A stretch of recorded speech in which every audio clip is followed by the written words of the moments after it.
falando direto do nosso estúdio, no meio dos CIAVES, do Salão Internacional de Proteína Animal. Por aqui já passaram hoje mais de 20 mil pessoas. São 50 indústrias e agroindústrias marcando presença, trazendo produtores. E eu recebo aqui justamente o presidente da Associação de Criadores de Suínos do Rio Grande do Sul, Valdecir Folador, presidente da Axurs. Bem-vindo. Oi, obrigado. É um prazer estar aqui com vocês na AgroNews TV, falando do setor, estando nessa feira aqui que está fantástica, né? Uma feira muito grande, o público, as empresas aqui, sem dúvida nenhuma, o CIAVES 2024 aqui está surpreendendo. É a vitrine hoje da proteína animal. Exatamente. Né? Eu vi em outras edições também, sempre foi muito bacana. Mas a edição 24 aqui é muito, muito maior. Isso é muito bom e demonstra todo o potencial e toda a força e o tamanho do setor da proteína do Brasil. Aves, suínos, agregaram bovinos, peixe, leite. Então, isso tudo, sem dúvida, ajuda a mostrar cada vez mais o nosso potencial e o tamanho que nós temos hoje na produção brasileira da proteína animal. A gente pode contar aqui dentro, pelo menos, umas 10 multinacionais que não estavam no Brasil na última edição.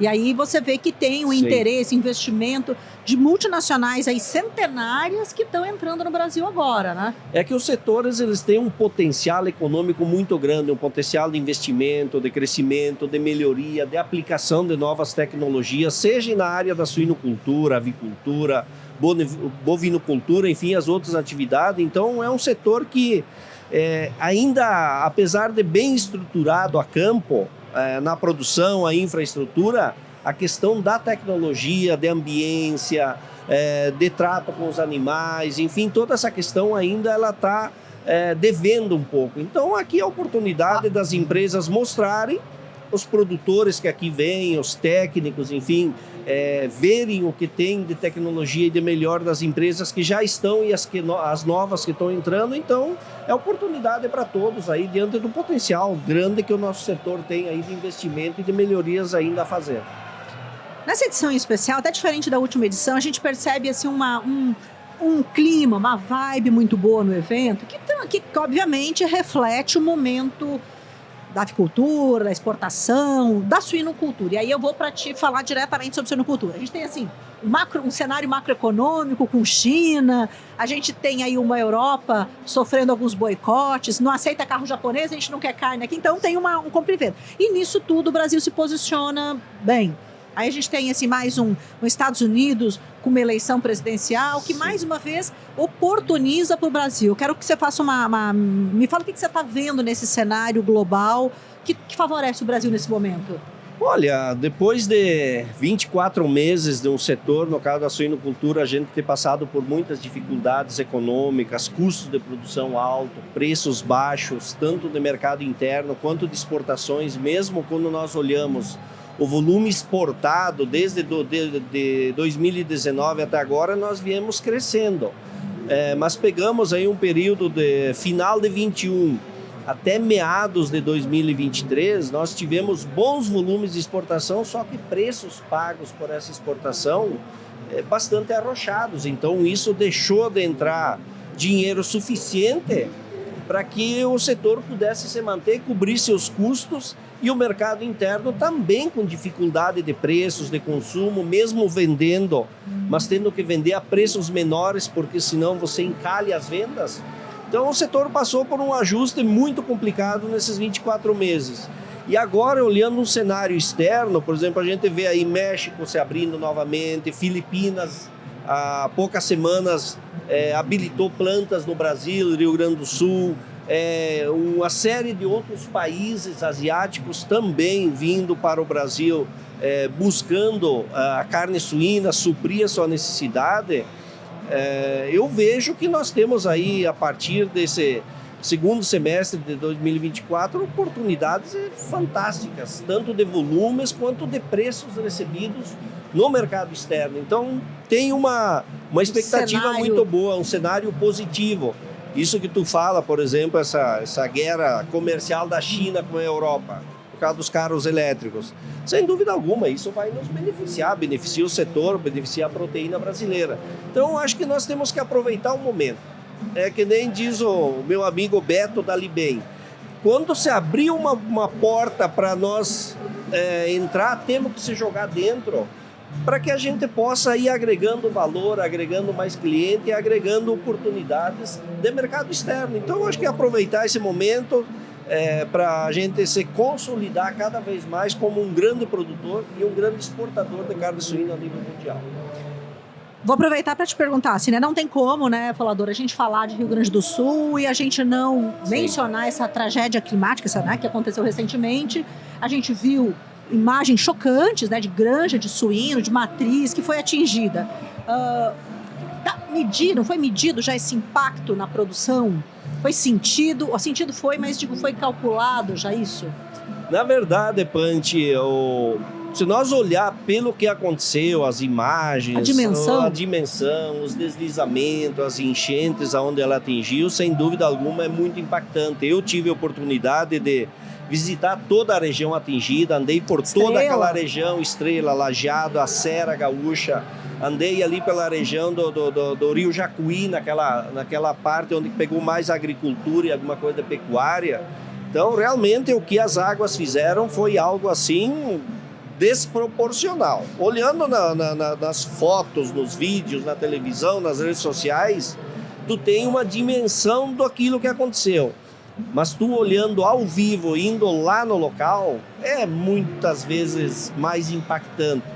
Então pegou uma faixa ali, pegou mais ou menos umas 30, de 25 a 30 granjas de suínos que foram atingidas. Terminação, ciclo completo? Pegou UPD, matrizeiros, pegou creche, pegou terminação. Foram perdidos em torno de 12.700 animais que foram levados ou morreram por causa da enchente. E instalações destruídas, em torno de 30 mil metros quadrados de pocilgas que foram destruídas total ou parcial. Então isso é muito para quem perdeu, porque é tudo da propriedade. E agora no contexto da suinocultura, mesmo da região que ela representa, a Serra Gaúcha e o Vale todo representa em torno de 26% a 28% da suinocultura gaúcha. Então, a termos de setor, ele não representa muito porque foi muito pontual. Para quem perdeu, sim, representa tudo. 100%. Agora, para o setor, teve muito problema de logística, dificuldade de chegar à ração, animais que passaram fome.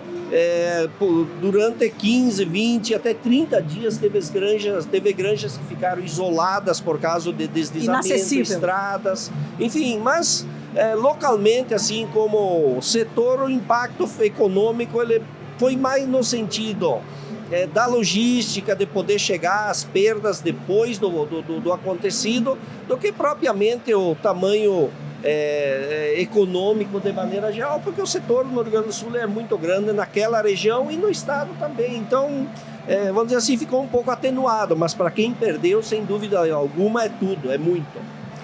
Agora, ultrapassado essa recuperação, agora buscar, né, enfim, recursos, que o governo federal olhe por esse setor também, porque tem gente que tinha financiamento, está com dívida, não vai ter como pagar, então agora tem uma pauta também de... Sim.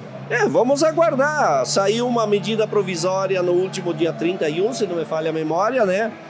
Mas na medida provisória, pelo que eu vi, conversei com quem sabe analisar essas coisas aí, muito pouco dizia. Aí na segunda-feira eu liguei para o economista, chefe da Farsul, perguntando a ele o que tinha na medida provisória e o que iria acontecer da agora em diante. Aí ele me disse, Falador, o que vai acontecer é que o governo agora, a partir de terça ou quarta-feira, vai emitir decretos para regulamentar a medida provisória. O que vão fazer? Quem que vai ser atingido pelos recursos, pela prorrogação, pelos descontos das dívidas, até por perdão de dívidas para quem perdeu tudo, que tinha pocilga financiado, ou aviário, ou qualquer outra instalação financiada e não tem mais nada, uma possível perdão de 100% da dívida. Então tá para sair agora, dessa semana, de hoje em diante, uma regulamentação disso que realmente vai chegar ao produtor. Entender, ainda não se sabe o que vai chegar realmente. O tempo passa também, né? E agora até o dia 14 o governo tinha prorrogado todas as dívidas que venciam do dia 1º de maio até 14 de agosto, para o vencimento em 15 de agosto agora, que é a semana que vem. E para nesse meio tempo, construir medidas. O ministro tem dito que eles vão jogar esse prazo mais para frente para conseguir fazer toda a regulamentação e que os produtores possam ser atendidos nessas questões todas que o governo vai oferecer aí em condições de ajuda aos produtores. Em meio a tudo isso, né, Falador, a gente está com o mercado aquecido, a gente vê empresas investindo, a gente vê essa retomada, né, dessa produção. E aí, mais do que nunca, olho na biosseguridade, né? O Rio Grande do Sul passou recentemente aí com um foco debelado de Newcastle na avicultura, implementou os protocolos, né? E aí serviços oficiais, públicos e privados caminharam de forma efetiva. Isso aí reforça o cuidado da suinocultura com a sanidade? Sem dúvida alguma, esse caso da avicultura e da Newcastle, aí sem dúvida ela liga um sinal de alerta. Faz com que os demais setores prestem ainda mais atenção na questão da biosseguridade, no cuidado com as granjas, o isolamento, porque isso demonstra que a sanidade é tudo. O que eu sempre digo para os produtores, e não canso de repetir, é que o nosso carimbo no passaporte é a sanidade, principalmente para o mercado externo. E mercado interno também, quando tu tem um problema sanitário, por mais que se explique, que se mostre que esse problema não atinge o consumidor, nada a ver com o consumidor, enfim, isso impacta. Cai consumo na hora. A própria questão da avicultura agora cria uma dúvida. Então, eu acredito que isso reforça cada vez mais a necessidade da gente implementando aquilo que não se tem ainda. O Rio Grande do Sul tem uma normativa que trata da biosseguridade. Os produtores têm um prazo para ir implementando todos os processos para isolamento das granjas, porque requer investimentos. E se nós olharmos o Rio Grande do Sul, tem uma suinocultura velha, instalações velhas. As instalações novas feitas de 5, 8 anos para cá, elas já vêm sendo feitas com todo esse conceito. Agora, as instalações que têm 10, 15, 20 anos feitas, o produtor não tem isso totalmente completo, instalado, para atender isso. Então, o produtor no Rio Grande do Sul está num prazo aí que a normativa prescreve para ele ir implementando. Então, é essencial que a gente cuide da biossegurança e da sanidade dos rebanhos para que a gente possa, primeiro, competir, ter o rebanho, porque sem sanidade tu nem o rebanho tu tem, nem produtor tu é, e que você a gente possa manter os mercados que a gente tem, porque senão nós criamos uma situação muito grave internamente, principalmente na questão econômica, né? Falador, a associação, a gente vê, né, a associação tem um papel muito importante, né, nessa pauta, nesse brigar, né, ele coordenando o produtor, mas ele é uma voz política muito importante, e a gente vê que as associações, as entidades têm conseguido essa pauta, né, tem conseguido levar a pauta adiante, né, e conseguir, por exemplo, agora a inclusão na cesta básica, né, PiscoFins, que deu todo aquele né, as cooperativas se movimentaram, mas esse é um papel importante da associação, né? Não, sem dúvida, isso tudo que tu fala, mas se nós olharmos, por exemplo, o trabalho que a ABCS faz a nível nacional no consumo da carne suína, que nos últimos anos, assim, transformou, mudou o conceito sobre o nosso produto, aumentou o consumo, enfim. Isso que tu fala, Panti, a associação, por ela ser do produtor, e todas as associações do Brasil que eu conheço todos os presidentes, todas elas são presididas por produtores. Então essas questões, por exemplo, de necessidade, de obrigações que o produtor tem, de implementar coisas na sua granja, desses cuidados, quando ela sai da associação, da voz do produtor que é dirigente da entidade para o outro produtor, tu ameniza o impacto negativo, porque tu sabe que toda mudança gera desconforto.